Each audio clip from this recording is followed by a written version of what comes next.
Halo, jumpa lagi di saluran YouTube kami, Virtual Lovers. Saluran yang menyajikan berita-berita terbaru serta cerita menarik lainnya seputar seni, budaya, dan sejarah. Bagaimana kabarnya Sobat Virtual Lovers pada sore hari ini? Kami harap semuanya selalu diberikan kesehatan dan juga dilancarkan segala urusannya. Senang sekali pada sore hari ini kami dapat kembali hadir dan kembali bisa menyapa Sobat Virtual Lovers semuanya pastinya. Yang mana seperti biasanya kami ingin mengajak Sobat Virtual Lovers semuanya untuk berjalan-jalan, mengeksplor, melihat situasi terkini yang ada di sekitar kawasan wisata Ubud Bali. Melanjutkan informasi yang sebelumnya kami sampaikan tentang wacana Gubernur Bali melarang para wisatawan untuk mendaki gunung-gunung yang ada di Bali. Lalu wacana tersebut mendapat penolakan dari DPRD Bali dan juga dari pengamat pariwisata Bali. Yang jelas wacana larangan mendaki gunung di Bali ramai ditentang banyak pihak. Salah satunya Menparekraf Sandiaga Uno. Menteri Pariwisata dan Ekonomi Kreatif Sandiaga Uno memilih untuk menunggu penjelasan dari pemerintah Bali. Sandiaga Uno enggan berkomentar lebih jauh mengenai larangan mendaki gunung di Bali. Pendakian gunung di Bali masih diklarifikasi karena banyak sekali yang bertanya kepada Menparekraf Sandiaga Uno. Kurang lebih seperti itu kelanjutan dari informasi yang kami sampaikan sebelumnya terkait dengan pelarangan pendakian gunung di Bali. Menparekraf Sandiaga Uno masih menunggu klarifikasi dari Kadis Bali. Bahkan Sandiaga Uno, Menparekraf, juga turut memberikan pendapat ataupun ungkapannya terkait pesawat super jumbo Airbus A380 yang mana sukses mendarat di Bali beberapa waktu yang lalu. Menteri Pariwisata dan Ekonomi Kreatif Menparekraf Sandiaga Uno berharap agar kedepannya nanti Yogyakarta juga dilirik sebagai rute tujuan. Airbus A380 mendarat untuk pertama kalinya di Bandara Internasional I Gusti Ngurah Rai Bali pada Kamis tanggal 1 bulan 6 Juni 2023. Pesawat tersebut terbang dari Dubai, Uni Emirat Arab dengan membawa 482 penumpang. Kedatangan maskapai Emirates menggunakan A380 menjadi catatan sejarah tersendiri untuk Indonesia. Apalagi dengan kapasitas besar, pesawat tersebut mampu mengantarkan ratusan wisatawan berduit yang dapat menjadi sumber penghasilan, sumber cuan pariwisata. Melihat hal tersebut, Sandiaga Uno memaparkan bahwa ini merupakan salah satu cara mencapai target jumlah wisatawan mancanegara yang datang ke Indonesia. Halo. Ya, halo. Ya, bisa kita saksikan barusan tadi seorang bule memakai pakaian adat Bali. Sangat luar biasa sekali. Mungkin itu salah satu bentuk rasa cintanya terhadap Pulau Dewata Bali. Setelah melihat pemandangan seperti barusan tadi, seorang bule memakai pakaian adat Bali, lantas muncul pertanyaan, apakah orang yang bukan asli orang Bali diperbolehkan menggunakan pakaian adat Bali sekedar mengagumi atau melestarikan budaya? Jawabannya tentu saja boleh. Pada tahun 2018, pemerintah Provinsi Bali menerbitkan Pergub Provinsi Bali nomor 79 tahun 2018 tentang Hari Penggunaan Busana Adat Bali di lingkungan kerja Provinsi Bali, yang juga meliputi instansi pemerintah, sekolah, universitas, dan lingkungan kerja swasta. Penggunaan pakaian adat Bali digunakan setiap hari Kamis, hari purnama, film, dan Hari Jadi Provinsi Bali.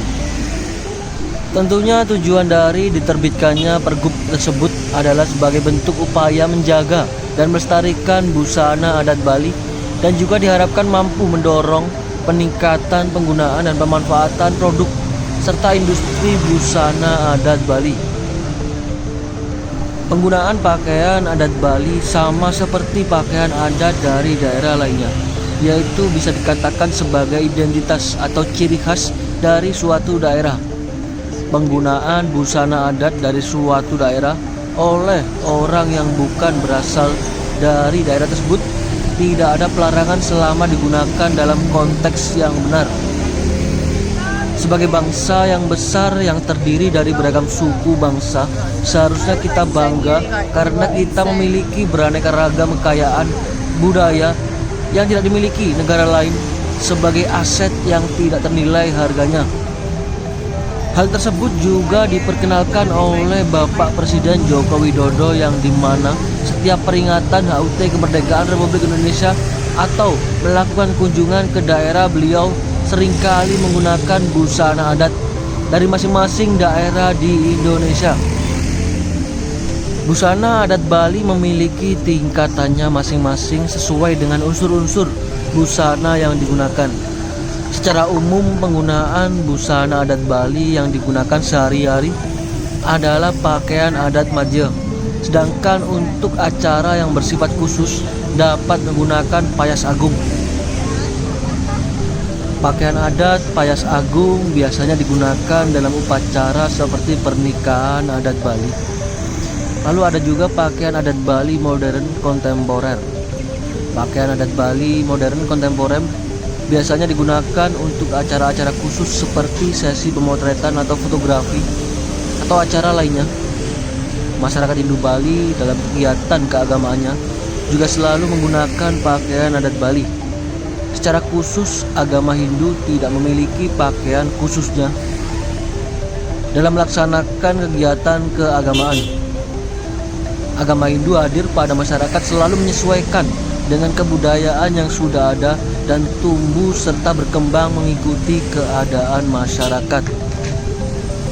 Jadi pada intinya, penggunaan pakaian adat Bali dapat digunakan oleh semua orang terlepas dari latar belakang daerah yang dimiliki. Pakaian adat Bali merupakan salah satu bentuk kekayaan dan keanekaragaman produk budaya yang ada di NKRI, sehingga kita sepantasnya bangga dan mencintai kekhasan atau keunikan yang dimiliki bangsa Indonesia. Baik Sobat Lovers, tak lupa kami ucapkan selamat bergabung bagi yang baru saja bergabung, dan kami ucapkan banyak-banyak terima kasih bagi yang setia menyimak, menonton video kami dari awal tadi hingga kini.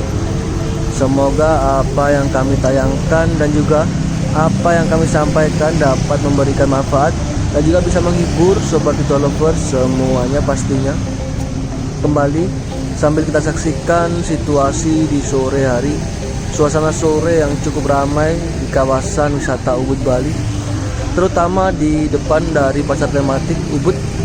Cukup banyak para wisatawan, para masyarakat yang duduk santai nongkrong sambil melihat pemandangan lalu lalang kendaraan dan juga pejalan kaki dari seluruh belahan penjuru dunia. Memang berbicara tentang Pulau Dewata Bali selalu menghadirkan banyak sekali keunikan yang ada di dalamnya, mulai dari seni, budaya, wisata, serta ulah-ulah unik dari para wisatawannya. Seperti halnya tadi kita melihat seorang bule yang memakai pakaian adat Bali. Sangat luar biasa memang adat dan budaya Bali yang mendunia pastinya. Sejak dulu sejumlah warga negara asing WNA banyak sekali sebenarnya yang turut berkiprah dalam perkembangan kebudayaan Bali. Sebut saja beberapa di antaranya seperti Rolof Goris, Rudolf Bonnet, dan Walter Spies. Dua nama terakhir kerap disebut sebagai tokoh penting dalam perkembangan lukisan tradisi di Bali. Jean Cocteau merupakan salah satu bule yang cukup intens bersentuhan dengan kebudayaan Bali. Pria berdarah Prancis tersebut dikenal sebagai seorang kurator atau sejarawan seni dan akademikus yang menetap di Pulau Dewata Bali sejak 1975. Sangat lama sekali tentunya, luar biasa. Selain melukis, bule tersebut juga produktif untuk menulis esai dan buku tentang seni, politik, dan juga kebudayaan Bali. Luar biasa sekali. Namanya ialah Jean Cocteau, berasal dari Prancis. Ia pun juga menulis buku dalam 3 bahasa, yaitu bahasa Indonesia, Inggris, dan juga Prancis. Salah satu buku yang dia tulis berjudul Might, Magic, dan Mystery in Bali tahun 2017. Buku itu merangkum kisah-kisah tentang ritual dan adat istiadat di Bali. Melalui buku tersebut, ia menarasikan anekdot dan sikap orang Bali terhadap kehidupan, pernikahan, tradisi, dan masalah sehari-hari lainnya. Pandangannya terhadap Bali pun didukung oleh ilustrasi dari seniman Bali kontemporer seperti Ketut Budiana, Dewa Putu Kantor, dan Mendiang Wayan Sada, serta fotografer I Bagus Putra Adnyana. Buku-buku karya beliau lainnya antara lain Bali Inspires tahun 2011, Lempat tahun 2014, Tem Rights and Festival in Bali tahun 2013, serta beliau juga menulis buku Bali Today Modernity tahun 2005 yang membahas tentang keindahan Bali dan membuat orang asing ingin menetap di Pulau Dewata Bali. Menurut beliau, Bali tidak kekurangan cara untuk mendefinisikan citranya di mata dunia, hingga membuat orang asing bergerombol untuk datang ke Bali. Bagi beliau, Jean, inspirasinya ketika menulis datang dari berbagai hal, mulai dari fenomena sosial hingga pengalaman pribadinya di masa lalu. Kadang-kadang pertimbangan sosial politik, kadang juga semacam wejangan moral yang terinspirasi dari kehidupan pribadi atau kenangannya di masa lampau. Menarik sekali memang bahwasanya karya-karya tangan dari Jean, seniman dari Prancis yang menuliskan banyak buku di Bali, tak melulu tentang seni atau budaya. Beliau, Jean, juga gemar menulis tentang pertimbangan sosial politik. Bahkan esai-esainya kerap tayang di sejumlah media tanah air. Terkadang ia menulis kritik dengan satir dan humor sehingga terhindar dari upaya menghakimi.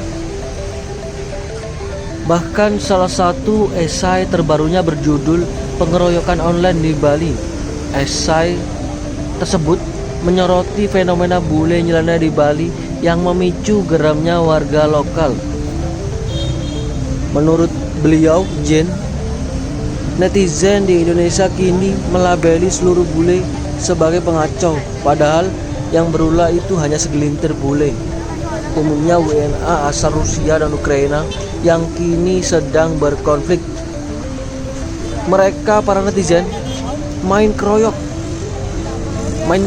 lewat media sosial, memainkan isu identitas, tak bisa membedakan warga Rusia dengan Australia, yang penting bule. Pria berusia 78 tahun tersebut atau Jean, asal Prancis, seniman penulis di Bali, juga menyebutkan fenomena tersebut sebagai dampak kejenuhan terhadap pariwisata. Menurutnya, tingkah, pola pelancong, dan reaksi warga lokal di Bali tak hanya terjadi baru-baru ini. Hanya saja respon warga lokal terhadap orang asing itu semakin riuh karena dibawa ke media sosial. Sesungguhnya tahun 70-an atau sekitar 80-an, lebih parah tingkah orang bule yang ada di Bali. Tetapi pada waktu itu pariwisata tengah booming dan belum menjalani fenomena kejenuhan terhadap pariwisata.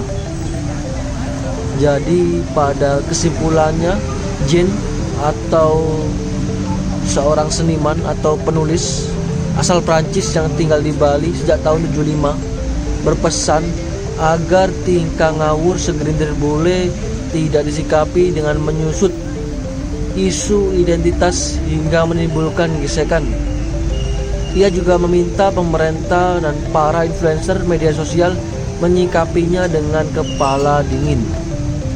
Kurang lebih seperti itu ungkapan dari Jean Cocteau, budayawan asal Prancis yang sangat mencintai Bali hingga kini, dan ia datang di Bali sejak tahun 75.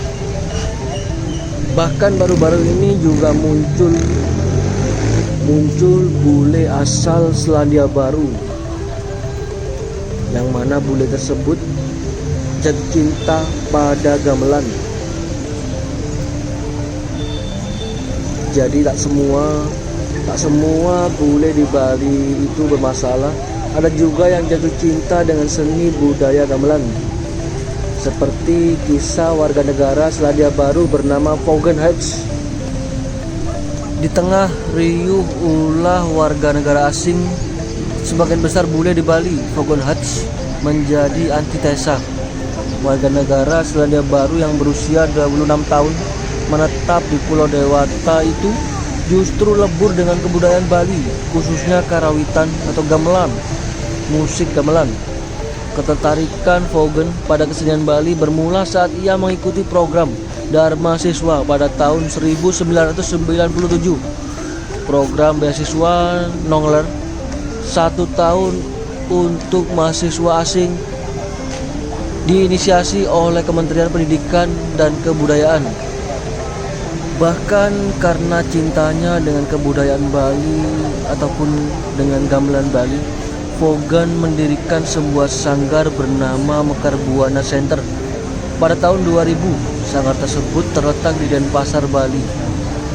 Kecintaan Vaughan pada budaya Bali juga membuat ia menikah dengan Niputu Evi Suyatnyani, salah satu wanita Bali. Menariknya lagi, setelah Vaughan dan wanita Bali tersebut menikah, Vaughan pun memiliki nama Bali Wayanpon Semara. Jadi nama Vaughan berganti menjadi Wayanpon Semara. Nama itu dipilih karena Vaughan merupakan anak sulung dan suka gamelan Semar Paguningan. Sedangkan nama Pon diambil karena orang Bali sulit mengucapkan huruf V. Baik, seperti itu lovers, sekian dulu cerita dari kami ataupun informasi yang dapat kami sampaikan pada sore hari ini. Kita lihat cuaca sudah semakin sore dan aktivitas juga semakin ramai di sekitar kawasan wisata Ubud. Kami mewakili dari tim Virtual Lovers pamit undur diri terlebih dahulu. Kita jumpa lagi di video kami berikutnya. Terima kasih bagi semuanya yang sudah setia menonton video kami dari awal tadi hingga kini. Semoga apa yang kami tayangkan, apa yang kami sampaikan dapat memberi manfaat dan juga bisa memberi hiburan bagi sobat Lovers semuanya. Jika ada kurang dan lebihnya, kami mohon maaf yang sebesar-besarnya. Sampai jumpa, terima kasih. Salam Virtual Lovers dari Bali.